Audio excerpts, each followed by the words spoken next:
Hello, everybody! I told you I am bringing y'all something completely different from Mobile Suit Gundam Wing. And holy crap, the title's way too long. To our title, it's a little long, but it's only 4 words. Which, of course, is Sailor Moon. Well, pre-Guardian Sailor Moon. Of course, Volume 2 with my wife. Waifu, how I miss you. I can't help it. Everybody loved Amy. Who didn't love Sailor Mercury? Sorry. I'm going to get off topic if I keep talking about Sailor Mercury. Although, ironically, Sailor Mercury is barely in this particular volume. She featured a lot more in the first one. Irony. To quickly talk about this particular volume, I've been wanting to talk about. I've been wanting to mull over it. And in fact, I reread a few bits here and there just to try and get through it, or not get through it, but just try to get my thoughts a little bit more concrete. I think that I've kind of begun to figure this out a little bit more. Now, of course, the story's not super hard to figure out. I mean, it's just about the resurrection of the Moon Princess, in essence. Who turns out, of course, it's Sailor Moon. Though, for a while, this actually, it kind of shows that, nobody happens to know who it is. That's a bit of a plot hole in and of itself. It's like, well, why does Luna remember her mission, but not what the princess looks like? It's a weird moment. But we do get the final main, pretty much, princess. Well, not princess, guardian. And of course, which is Sailor Venus. Now, of course, Sailor Venus is the actual Sailor V that they've been talking to, or they've known about and everything, who's been doing stuff. Why, again, Luna and Artemis don't remember her, or they first think that she's going to be the princess, I don't know. It's not exactly fairly well explained.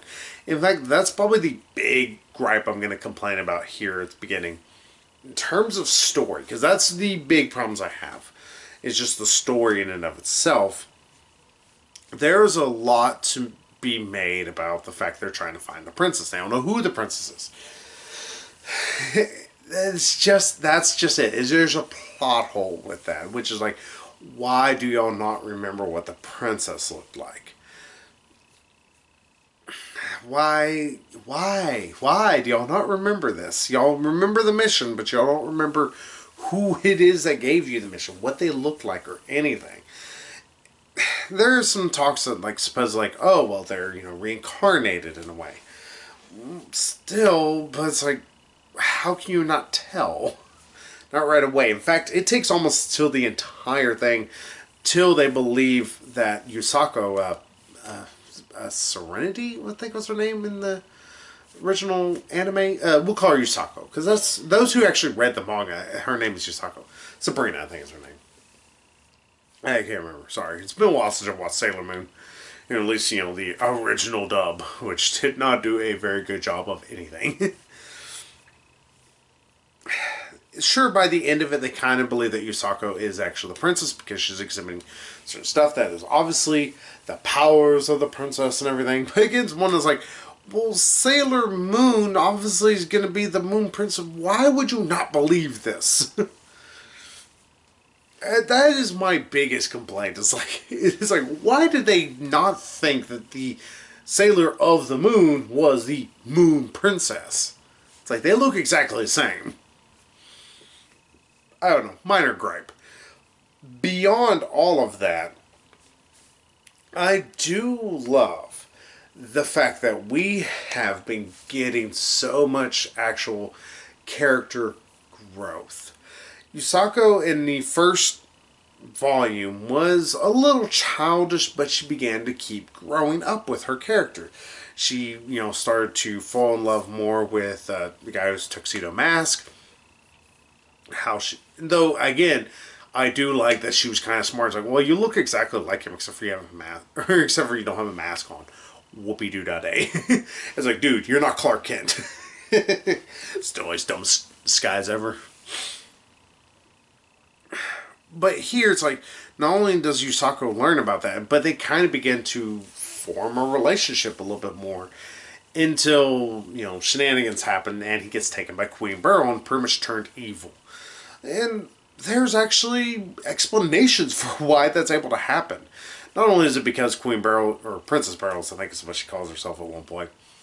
Not only is she, very powerful with this dark magic, but also you learn that the foot or the pretty much people who are right underneath her that have been, using their powers to try and stop goodwill and all that from people. You learn they used to be soldiers underneath, I think his name is Indamayan or something like that, Tuxedo Mask. They used to fight underneath him. They were part of his command. It's like, oh, okay, that makes a lot more sense. Especially from what I remember from the original anime. Mind you, again, anime has been years. It's been a long time since I read that anime or watched that anime. But because of that, it's like, because they actually explain some stuff, and they also give great character development. Hell, like Yusako, where she begins to be sad because she doesn't see him and she doesn't know if he's a threat or not, because he begins to exhibit more threat, like, oh, he seems to be interfering with their plans more. She is, her heartbrokenness, I guess is the best way to describe it, it feels a lot more genuine because of this. Because of the amount of growth she has done. She doesn't just cry at a drop of a hat. If she's sad, you actually, you feel sad for her. Like, oh, I'm sorry, let me go get you a Starbucks and you may feel better. But on top of everything, it actually feels rewarded. Like it was earned. That's the biggest thing that I have to keep telling everybody about with stuff. It's like, oh, I don't want people just giving stuff. I want them to earn it. Now, because of the fact that I am kind of sad that, my waifu is over here on the cover, and unfortunately she's not given the screen time. But that's okay, because Yusako, I think she is growing into her own character. I think her genuine sadness and, feelings constantly are... Because whenever she's sad, it's like always the manga takes on a darker tone. Like, just pure art alone. Let's just put it that way. Like, when she's the most upset, like, the colors are darker. I'm trying to find the exact perfect one. But I can't find it now because I'm deer. Yeah, everything's beginning to be shaded and it's put in shadows. The fights tend to take place during the night and everything like that. It's like...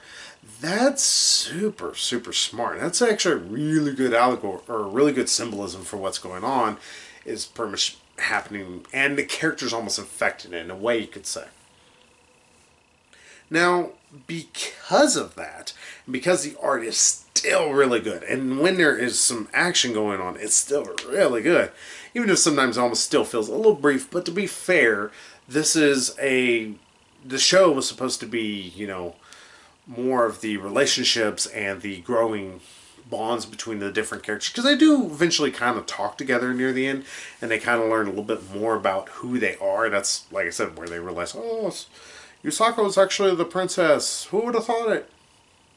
Yo, looks exactly like her. Sorry.